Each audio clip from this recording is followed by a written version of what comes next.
Berbicara tentang kancah rally nasional, sebenarnya banyak yang nggak tahu nih kalau Indonesia pernah memiliki sejarah manis terhadap industri olahraga otomotif, khususnya rally. Dan kalau ngomongin kesuksesan rally Indonesia, udah pasti Medan selalu dikaitkan dengan sejarah manis tersebut. Yang mana Medan memang memiliki sejarah gemilang terhadap kesuksesan rally Indonesia pada tahun 1980 hingga 90-an. Bahkan sebelum Formula One dan MotoGP sepopuler sekarang, kancah rally udah lebih dulu populer dan sangat diminati ketika itu. Rally benar-benar menjadi daya tarik sendiri terhadap perputaran ekonomi serta perkembangan industri otomotif yang cukup pesat.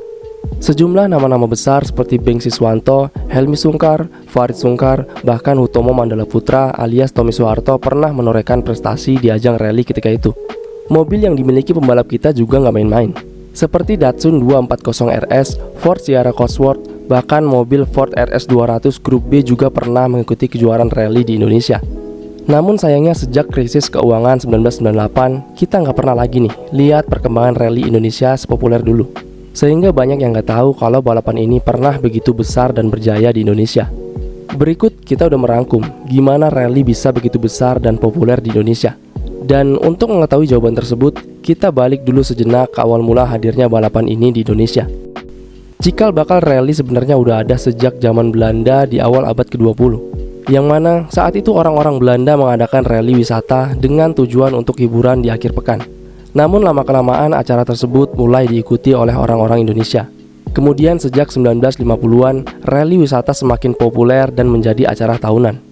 Salah satu event yang cukup fenomenal ketika itu ialah Jayabaya Rally yang berhadiah sebuah mobil. Pasar industri otomotif Indonesia mulai meningkat saat itu. Hingga pada tahun 1976, acara tersebut berubah menjadi sebuah kompetisi kecepatan dengan tema Rally Internasional Dharma Putra. Event ini merupakan ajang rally internasional pertama di Indonesia.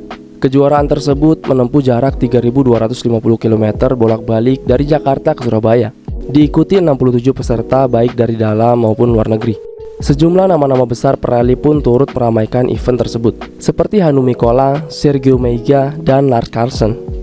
Dalam sebuah buku yang berjudul Olahraga Otomotif Indonesia tahun 1990 hingga 2002, di situ diceritakan betapa banyaknya kejuaraan rally yang diadakan di Indonesia, apalagi pada era 80-an, di mana kejuaraan-kejuaraan tersebut memperebutkan piala presiden seperti Asian Rally, IMI Pemuda International Rally, IMI Pemuda Valvoline Rally, Sony Rally of Indonesia, Setarko Rally of Indonesia, dan yang paling populer ketika itu ialah Gudang Garam Rally of Indonesia. Dan gak cuma itu aja, perali Indonesia saat itu juga giat-giatnya berlaga di rally mancanegara. Indonesia akhirnya menjadi tuan rumah kejuaraan Far East Asia Rally Championship pada tahun 1987. Rally tersebut dimulai di Palembang dan berakhir di Jakarta yang dimenangkan oleh John Bosch dari Belanda menggunakan Audi Quattro A2. Dan lagi-lagi nggak sampai di situ aja. Mengamati banyaknya prestasi Indonesia dalam kancah rally internasional, baik dari segi tuan rumah juga dari sisi atlet, maka Indonesia terpilih sebagai tuan rumah APRC untuk pertama kalinya pada tahun 1989. Kejuaraan tersebut diadakan di kawasan perkebunan Sumatera Utara pada tanggal 13 sampai 15 Agustus 1989 dengan tajuk Gudang Garam Rally of Indonesia. Hingga saat itu Sumatera Utara selalu dipilih untuk kejuaraan rally internasional setiap tahunnya.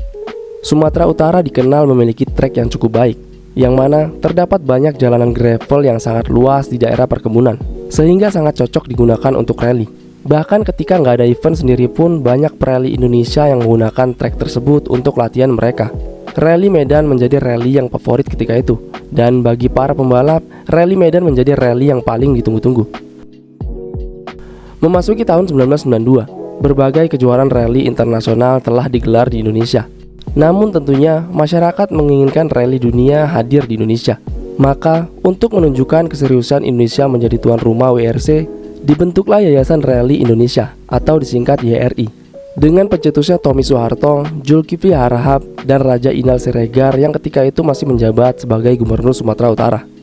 Indonesia semakin siap untuk menjadi tuan rumah WRC dengan mendirikan yayasan tersebut. Bahkan untuk nama rally dan sponsornya sendiri pun sudah ada, yaitu Bank Utama Rally of Indonesia 1996 dan Gudang Garam Rally of Indonesia 1997.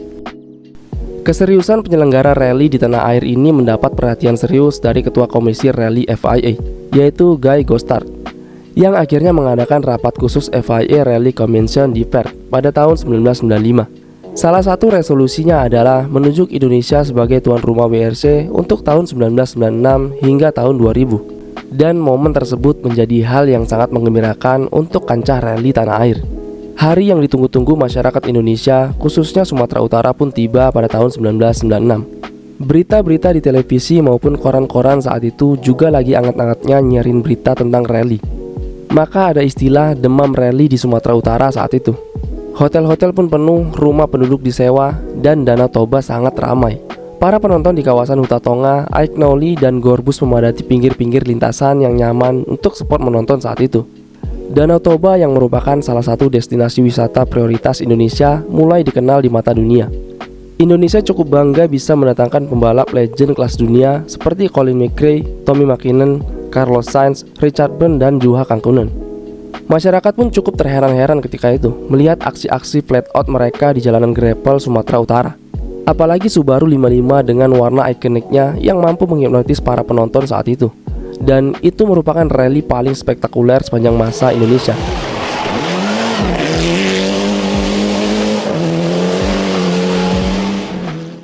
Kontrak WRC masih terus berlanjut untuk Indonesia di tahun berikutnya. Tahun 1997, di mana Indonesia untuk kedua kalinya menggelar WRC. Kali ini penonton dihadirkan dengan suasana mobil-mobil baru, teknologi baru, dan desain yang benar-benar baru. Karena di tahun 1996, FIA telah merubah regulasi mobil rally Grup A menjadi World Rally Car, dan Indonesia sempat menjadi saksi atas perubahan regulasi tersebut. Selain itu, kesuksesan terus berlanjut di tahun 1997. Indonesia menembus 4 besar penyelenggara terbaik di dunia setelah Australia, Finlandia, dan Spanyol. Ini semua terjadi tidak lepas dari kerja keras para panitia yang sukses menangani 2 rally kelas dunia tersebut. Tak lupa juga masyarakat setempat yang sangat welcome dengan rally. Mereka begitu akrab dan antusias dengan balapan ini, sehingga dapat berakhir dengan kesuksesan yang menyebabkan citra otomotif Indonesia, khususnya rally, semakin meningkat di mata dunia. Namun sayangnya sejak 1998, ketika krisis moneter melanda Indonesia, seolah semua menjadi berantakan. Semua kegiatan olahraga otomotif, termasuk rally, harus dibatalkan. Padahal Indonesia saat itu masih memiliki kontrak dengan FIA untuk WRC 1998. Namun dengan alasan keamanan, WRC Indonesia ditiadakan dan tidak pernah lagi digelar hingga saat ini. Butuh waktu yang cukup lama untuk memperbaiki itu semua. Bahkan memasuki tahun 2000-an, kegiatan olahraga otomotif enggak semasif dulu. Popularitas rally di Indonesia lama-kelamaan kian meredup. Berbagai kejuaraan nasional yang digelar pun tidak semenarik seperti tahun 1990-an.